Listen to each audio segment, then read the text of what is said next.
Hello and a warm welcome from DD India. I'm Amit Mukherjee and you're watching Connecting the Dots, the program that gets into a deep dive, identifies and connects the dots to get you the big picture of a raging global issue.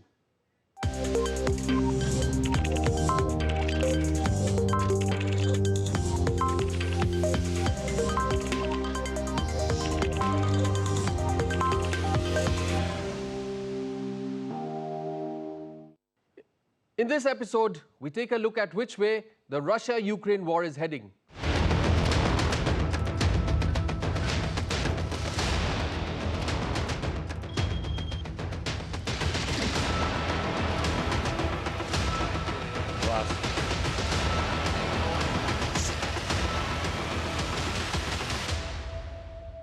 With the Israel-Hamas conflict now taking the center stage, the interest in war between the two erstwhile Soviet states seems to be on the decline. With the Middle East conflict now hogging complete global attention, Ukraine is now getting anxious. Till October 7th, before Hamas attacked Israel, it was high on the priority list of the allies. But now several questions have cropped up. Question number one, is the focus now shifting from Russia-Ukraine war? Has the support for Ukraine seen considerable decline since Hamas struck? Question number two, is the Israel-Gaza conflict taking away the focus? And question number three, is there a fatigue among Ukraine's allies? What happens to the money and support the Western allies had pledged for Ukraine? Even Ukrainian President Volodymyr Zelensky admitted the Israel-Gaza war is taking away the focus from the conflict in Ukraine. He said this was one of the goals of Russia, which launched a full-scale invasion of Ukraine in February 2022. Zelensky recently made a fresh appeal for support. It's been 4 months into Ukraine's spring offensive, and despite huge casualties on both sides, the front lines remain largely static. There are questions now on how long will this costly conflict with Russia continue. Zelensky has been asking for more arms and ammunition. He admitted there has been setbacks. He also admitted Kyiv has not yet achieved any significant victories in its counteroffensive. Ukrainian President Zelensky has insisted that additional cooperation with allies was required to fortify air defenses. His remarks came a few days after General Valery, the commander-in-chief of Ukraine, stated in an article that the conflict was heading for a stalemate.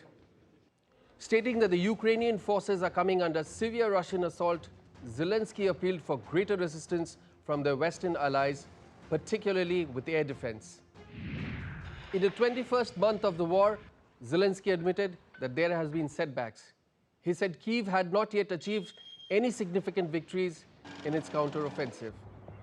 Now this has prompted fears of war fatigue among Kyiv's Western allies.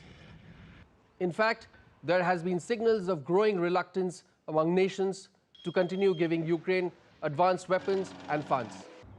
However, Zelensky claimed that Ukrainian forces were committed to fight on and they needed greater resistance from their Western allies, particularly with their defense. As a matter of fact, Zelensky has been asking for assistance since October 11 when he visited the NATO military alliance headquarters in Brussels. He wanted to mobilize more air defense systems, artillery and ammunition to help his country through another wartime winter. In his first visit to NATO headquarters since Russia's full-scale invasion in February last year, Zelensky said the coming cold months would be one of Ukraine's biggest challenges. Zelensky has been reiterating that his country needs more air defense support against Russia. Air defense is a significant part of the answer to the question of when this war will end and whether it will end justly for Ukraine. And I'm confident that it can be so, it will be so. Everyone can see what the protection of the sky gives. It is guaranteed that there will be normal life in the cities. There will be an economy. There will be people. Long-range air defense can also ensure the functioning of our corridors in the Black Sea and the Danube region. But as far as the sequence of events are concerned, even before Hamas struck, the allies of Ukraine had already started expressing concern over the war, which had entered the 20th month in October. The NATO and other Western countries have warned that the Western militaries are running out of ammunition to give to Ukraine.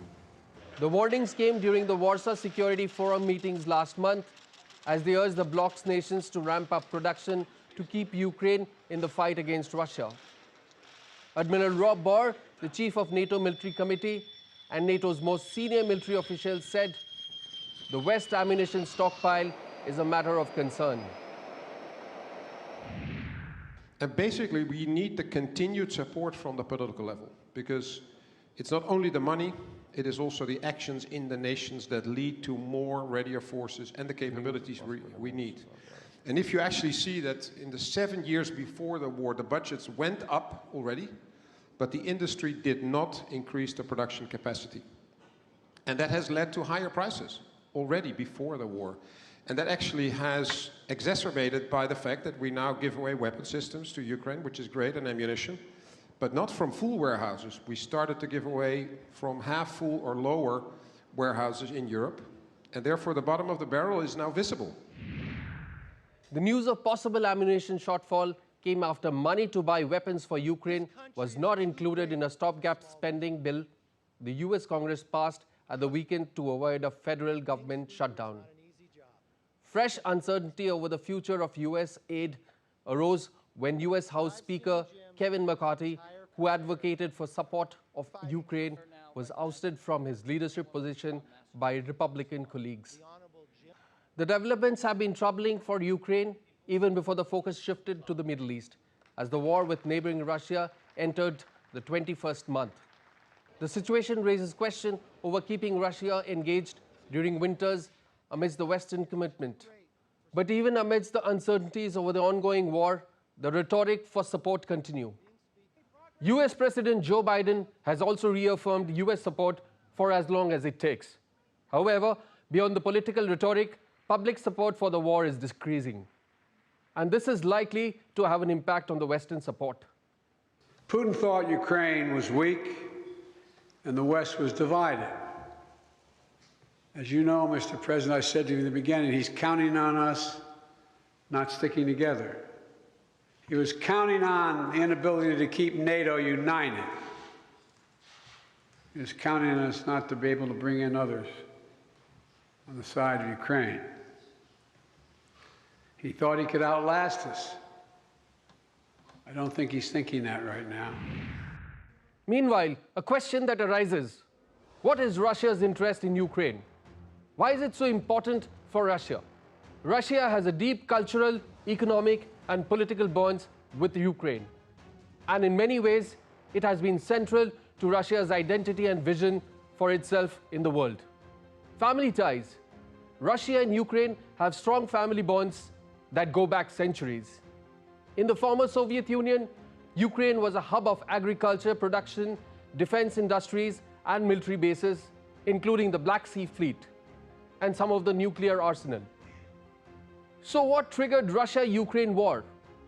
The Russo-Ukrainian War is an ongoing international conflict between Russia and Ukraine, which has begun in February 2014. Following Ukraine's revolution of dignity, Russia annexed Crimea from Ukraine and supported pro-Russian separatists fighting the Ukrainian military in the Donbas War. Ukraine was a cornerstone of the Soviet Union. It gained independence after the collapse of the Union in 1991. Moscow was the capital of USSR, or Union of Soviet Socialist Republics. Apart from Ukraine, 14 other countries were part of Soviet Union. After Russia, Ukraine was the most powerful and populous among the 15 Soviet states. Ukraine was so vital to the Union that its decision to sever ties in 1991 proved to be a coup de grace for the USSR. In its 3 decades of independence, Ukraine sought to forge its own path as a sovereign state. It looked at aligning itself more closely with the Western institutions such as EU and NATO. Kyiv struggled to balance its foreign relations and cement deep internal divisions. A more nationalist Ukrainian-speaking population in the western part of the country supported greater integration with Europe, while a mostly Russian-speaking community in the east favored closer ties with Russia. Though the Ukraine and NATO alliance started in 1991, it moved to integrate with NATO as a member in 2008. But the plan was shelved by Ukraine following the 2010 presidential election. In the election, Viktor Yanukovych, who preferred to keep the country closer to Russia, was elected president. But Yanukovych fled Ukraine in February 2014 during the Revolution of Dignity. The interim Yatsenyuk government initially said that it had no plans to join NATO. But following the Russian annexation of Crimea and Russia's support for the armed separatists in eastern Ukraine, the second Yatsenyuk government made joining NATO a priority. Now, in February 2019, the Ukrainian parliament voted to amend the constitution of Ukraine to include Ukraine's goal of NATO and European Union memberships. The relation between the two countries became hostile after the 2014 Ukrainian Revolution, which was followed by Russia's annexation of Crimea from Ukraine, and the war in Donbass, in which Russia backed separatist fighters of Donetsk People's Republic and the Luhansk People's Republic. Before the start of the 2014 war, Putin's main concern was to resolve relations with the West and not Ukraine. When his attempts failed, Putin announced his new goals: demilitarization, denazification, and liberation of the territories of Luhansk and Donetsk located in the Donbass region of Ukraine. Coming back to the more present times, as Ukraine continues to seek more assistance in the wake of its Western allies aggregating their strength behind Israel, President Zelensky denied that fighting in Ukraine had reached a stalemate. This denial came in the wake of an assessment to this effect by a country's top military general, Valery, commander of Ukraine's armed forces. In fact, following Valerie's assessment of a stalemate situation, it is said that officials from the United States and Europe, Kyiv's key allies, have reported to have suggested that Ukraine should now negotiate to end the 20-month-old conflict. It's a fact President Zelensky himself admitted Ukraine's counteroffensive in the south has made little headway. The situation has triggered fears of fatigue in various quarters, including Kyiv's Western allies, leading to hesitations to continue supplying more weapons and funds to Ukraine. Meanwhile, the decibel to hold elections in Ukraine is going. But President Zelensky has ruled out holding presidential elections early next year. He urged his countrymen to avoid political divides and appealed to them to concentrate all resources on fighting Russia. Zelensky's comments came following increasing discussions about the possibility of presidential election in March 2024. Zelensky, who was elected for a 5-year term in March 2019, had previously avoided definitive statements on this question. Безвідповідально, якось так легковажно. In wartime, when there are many challenges, it's absolutely responsible to throw the topic of elections into society. Everyone should now think about the defense of our country. We need to come together, not to be divided, not to fall apart into disputes or other priorities. If there is no victory, there will be no country. Our victory is possible. All resources should be used to make Ukraine stronger. So as the chilling winter takes a more intense form, the two armies of the erstwhile Soviet Union stand face to face, unaware of the futures, hoping the best with Christmas round the corner. Now that's all in this edition of Connecting the Dots. A big thanks from all of us in the newsroom for watching DD India. Take care, stay safe.